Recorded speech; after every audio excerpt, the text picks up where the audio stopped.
Dune Part 2 is the latest Denis Villeneuve film, so today let's rank all 11 of his feature-length films from worst to best.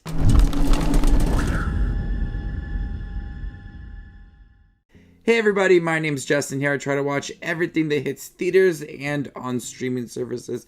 If you guys are like me, go ahead and hit that subscribe button down below and click that bell notification for more up and coming content. Leave your ranking down below. How would you rank all 11 of his films?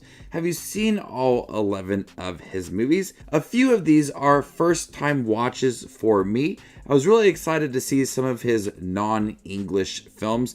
So leave your ranking down below. What is your favorite Denis Villeneuve film? Coming in last place is August 32nd on Earth. This was his first film, and it's a really simple story about a woman who gets into a car accident, realizes that her life may be short, and wants to have a baby with her best friend. Goes to the middle of a desert to have a baby.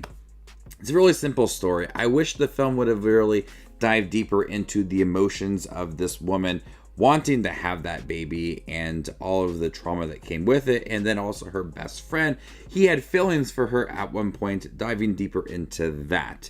I think this movie really could have worked as a romantic comedy, but I do think that Denis Villeneuve had a nice style to it. Direction is beautiful. The large landscapes that we see play out nicely within this film. I just think it's too simple, and it really could have used a little more emotion and connection to these characters to really understand the deeper story within here. Coming in number 10 is Maelstrom. This is a really interesting film because part of it does work. I think some of the focus on this woman's life as she kills someone in a car accident, she's dealing with the emotion that comes behind that, but also there's a focus on her having this abortion. There's some emotion behind that as well, but it kind of shifts its focus throughout the film, and those parts aren't as strong as they could be. It's also told by a fish, and the fish is on a chopping block. It's really bizarre and honestly a little bit creepy.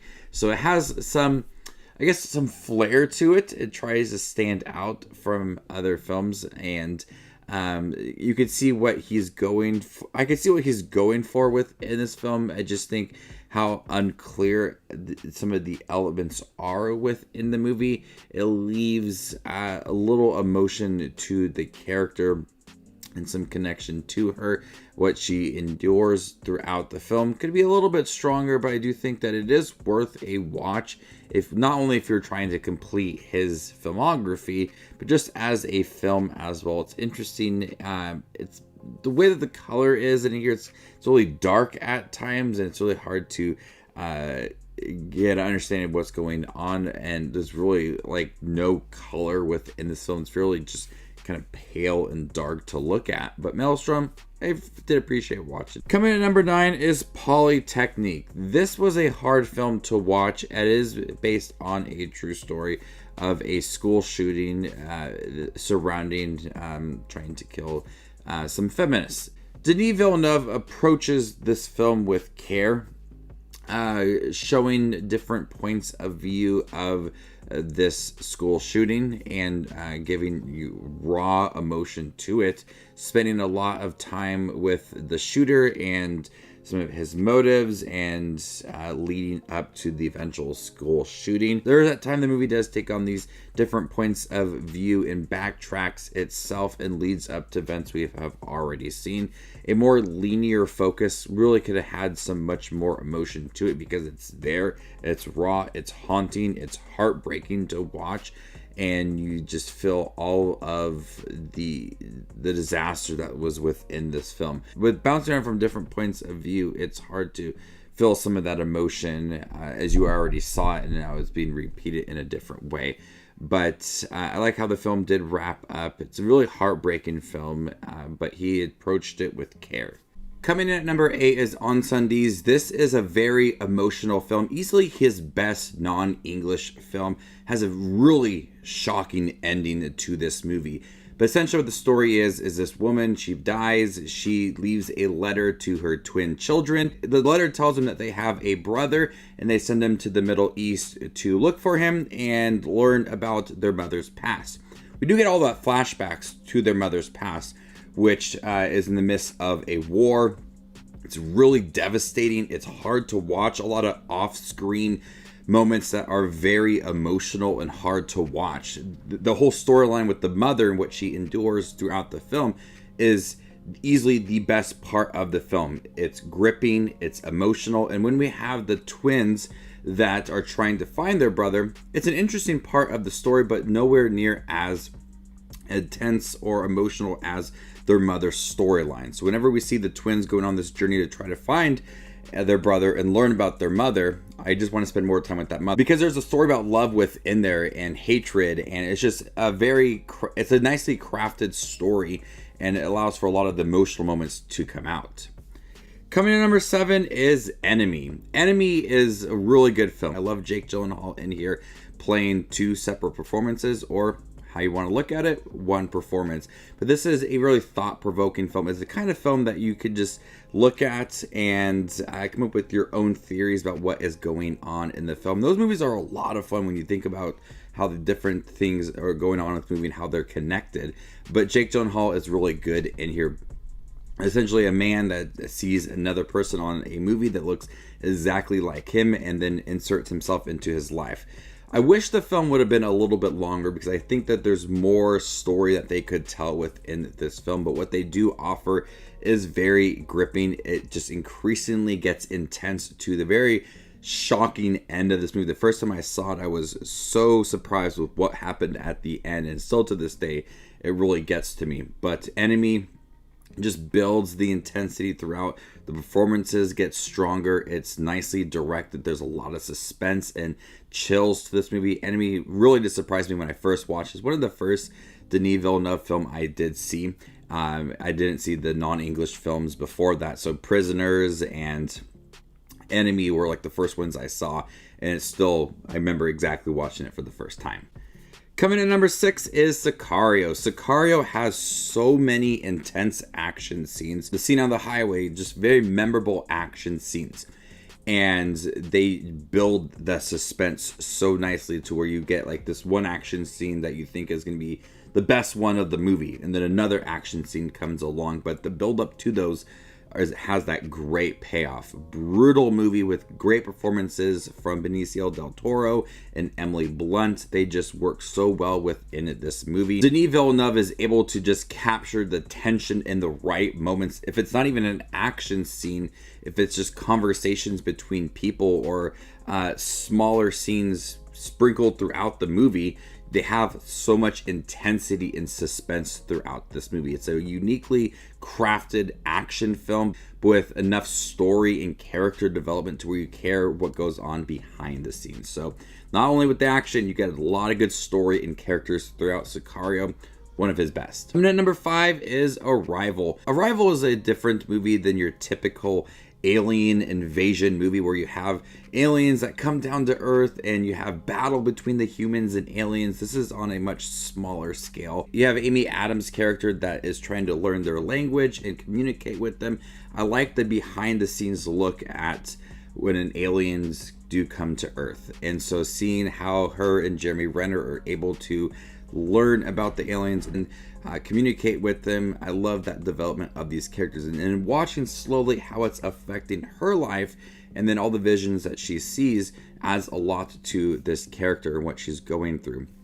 But even the conversations with the aliens, it's intense. It's very suspenseful because you feel like at any moment something could go wrong and it could lead to disaster within this movie. But it's nicely built up. There's a lot of suspense throughout. Denis Villeneuve has a great eye for this movie. The large room that they're in and the aliens, it's breathtaking to look at. It's a beautifully directed movie, large scale when it comes to the ship, seeing them outside of the typical room that they're in, communicating with the aliens, looking at it from a different angle is very impressive. Really good performances from both Jeremy Renner and Amy Adams. Just an overall really good film. Coming at number 4 is Blade Runner 2049. Leading up to Blade Runner 2049, I wasn't like a massive fan of Blade Runner. I did think it was a good sci-fi film with Harrison Ford, but I was really looking forward to this movie because I really liked Denis Villeneuve as a director leading up to Blade Runner 2049. I also really love Ryan Gosling. It looked just really great. The visuals are absolutely stunning within this movie, and it does a great job of building off of that story from the first film with Harrison Ford within this movie. There's so much lore and dedication to the world set within this film, the day-to-day routines of our characters, but just building off of the mystery of the first film and the second film and how it's set up nicely. Performances are stunning. Ryan Gosling, Ana de Armas, and Dave Bautista, Jared Leto. There's so many good people. There's so many talented people within this film, and they're able to create something unique about these characters. It's a heavy sci-fi film with a progressing story for Ryan Gosling and Harrison Ford and how they work together throughout this film, packed with the most stunning visuals, breathtaking action scenes. Denis Villeneuve is able to just take an already existing franchise and build upon it and do amazing things with it. Coming in number 3 is Prisoners.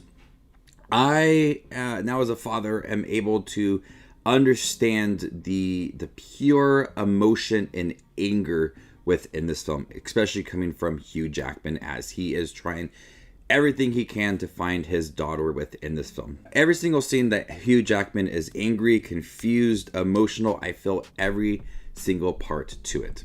And all of the scenes just have this pure emotion, and you just feel angry with everything that's going on. Jake Gyllenhaal's character is trying to help everybody out, but you're angry with, you feel that anger from Hugh Jackman as nothing's going on, and he's questioning Paul Dano, and you feel like he's not getting the answers. And I can feel everything going on with this film. The first time I watched it in 2013, I really liked it.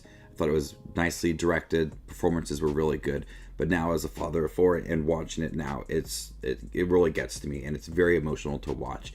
But the performances from Terrence Howard and Ryan Gosling and Jake Gyllenhaal, Paul Dano, Maria Bello, everything is really good in here. It's a little bit of a long film, but every single scene you feel the urgency, the intensity, the anger, confusion, all of the sadness, everything in there. You get so much going on. The end is shocking as well, and you just want to see that continuing story to see what's going to happen after that one scene with Jake Gyllenhaal. But Prisoners is just as good as the first time I watched it, even better. This is an emotional movie.